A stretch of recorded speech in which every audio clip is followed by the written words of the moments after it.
I'm Tina Hughes, Director of Marketing and Digital Channels at Yorkshire Building Society. Welcome to our Yorkshire Building Society Member Masterclass, a series of masterclasses developed for our members, where we discuss key topics that our members want to hear more about to provide real help with real life. In this masterclass, we're going to talk about how to get on the property ladder for the first time with our Director of Mortgages, Ben Merritt. This masterclass is for general information purposes and is not intended as financial, legal or tax or investment advice. The best course of action for you will depend on your personal circumstances. Buying your first home can seem really complicated. There's a lot to think about and it can feel really overwhelming. Luckily, we have our mortgage expert who's going to help us break down those steps for buying your first home. So Ben, as a first-time buyer, where do I start? Yeah, so the first thing you'll need to think about is saving for a deposit, which can take a bit of time depending upon the price of the property that you're looking to buy and what mortgages are available to you. If you're saving around 5% of the total property price, your deposit could get you onto the ladder, which would mean that for every £100,000 of the cost of the property, you'll be saving about £5,000.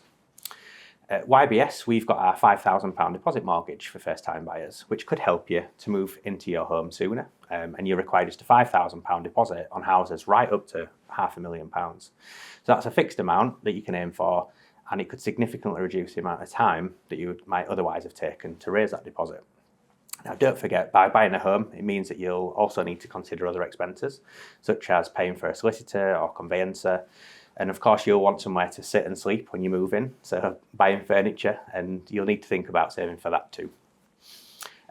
If you're lucky enough to have been gifted money towards a deposit, or you can save up a bigger deposit up front, that means that you'll have to borrow less, and that means that your loan to value or your LTV will be lower, and that can access slightly cheaper interest rates, and therefore your monthly payments will be lower. And how do I work out how much I can borrow? So when you apply for a mortgage, all lenders have got to consider what monthly mortgage payments you can afford. Lenders work this out based on your incomings and your outgoings, and they'll also include outstanding debt repayments on things like car loans. So that's just to make sure that you can keep up with your mortgage payments and bills that come alongside buying a new home. Now, most lenders have calculators on the website, and you just put in some basic information, and that'll give you an indication as to how much you can borrow from them, and also what your monthly mortgage payments are likely to be. It's really worth thinking about how you'd afford your mortgage payments if interest rates were to increase, or if there were other increases on your monthly outgoings. So there can be unexpected bills when you buy a home, so it's just worth making sure that you leave yourself enough to live on after those monthly bills and those costs have been taken care of. And then what's the next step? Yeah, so once you've decided you want to buy a home, the next step is obtaining a decision in principle. So that's just an indication from a lender to give you an idea whether they'll be prepared to lend to you and how much you might be able to borrow from them. The lender takes some basic information from you, so they consider your incomings and your outgoings to make that decision. And then once you've done that, you would go on to complete a full mortgage application. That can usually be done online. You can talk to a broker, or you can talk to a mortgage advisor if you prefer that also. You can apply for a decision in principle with the Yorkshire Building Society. It takes as little as 10 minutes. It won't affect your credit score, and it lasts for up to 90 days. And then once you've got that decision in principle, it'll give you a good estimation as to what you're able to borrow, and it will help you decide on what kind of property that you can start to look for. It also lets the people that you're buying from know that you're a serious buyer, and many estate agents now require to see that decision in principle before they will accept any offer from you. So it's just worth knowing that before you start to view any houses. So what happens once I've got my decision in principle? Yeah, so now it's time to start to search for your new home. So it is worth spending time researching and getting to know that chosen area, particularly if it's not somewhere that you're familiar with. Have a think about what's important to you, so the location that you want to live in, potentially school catchment areas, even if you think that's a few years away. Transport links, so being able to commute to and from work, and also things like crime levels and being able to walk to those local shops. If it's somewhere that you don't particularly know, it's worth spending a bit of time to get to know the area. So spending time in parks or cafes and pubs, and try to go at different times in the day so that you get a real feel for the place. You can also start to look at online property selling websites and on the local high street to find out which estate agents list local properties. If you go in and register with them, they can send you emails or messages and let you know when properties that match your wish list come onto the market.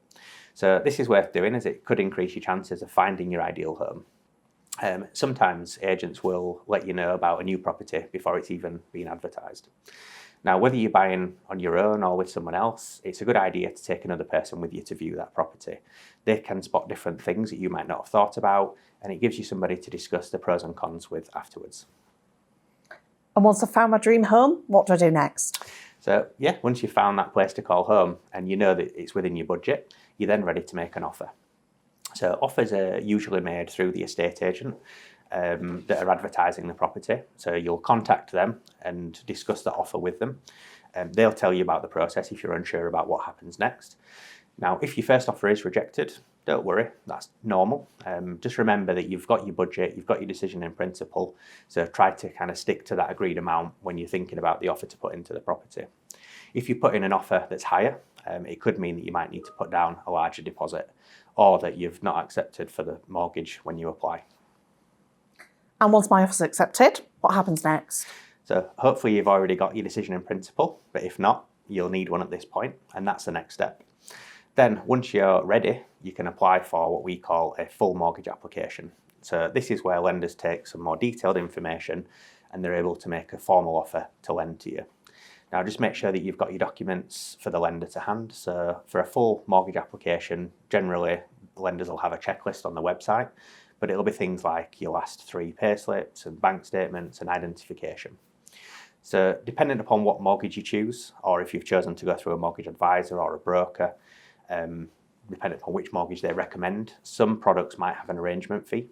Now, some lenders will allow you to add that, but generally the lowest rates available will have the highest fees. That doesn't always mean that they're the best for you. So it's really worth crunching the numbers to make sure that the deal that you're choosing is the best option for you. Your lender will also want to carry out a valuation for their purposes to make sure that the property is worth the amount that you're asking to borrow on it, and there might be a separate fee involved for that valuation. Once the lender is happy with the valuation and they've checked all your income and identification documents, they'll then provide you with what we call a mortgage offer. And that means things are really starting to move now. Exciting. And I've made my full application. So what else do I need to do? What happens next? So at this point, you'll be thinking about getting a property survey. So that survey is an inspection of the property by a qualified surveyor who will visit it and they'll prepare a report for you based on what they find. Now, you don't always need one, but it is a good idea as the surveyor might find something that you hadn't spotted when you went round to view the property, and that might impact on the amount you're willing to pay for it.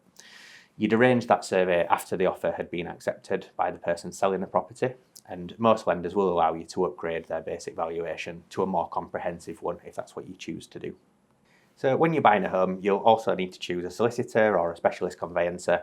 This is usually from a lender's approved list, which will be on the lender's website. So if you don't want to use your own conveyancer, most lenders will offer you a conveyancer as part of the application process. Conveyancers handle all of the legal documentation and they make the checks on the home that you're buying. This includes things like the transfer, the legal ownership of the home from one person to another, dealing with the offer from the lender, preparing the contracts, and then setting that completion date. And then what happens next in the process?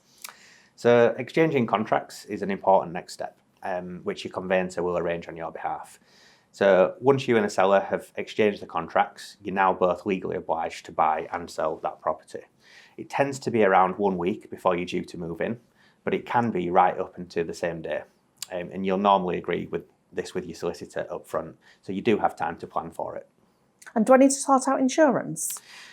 You don't quite own the property yet, but once you've exchanged, you're then legally bound to go through with buying that house.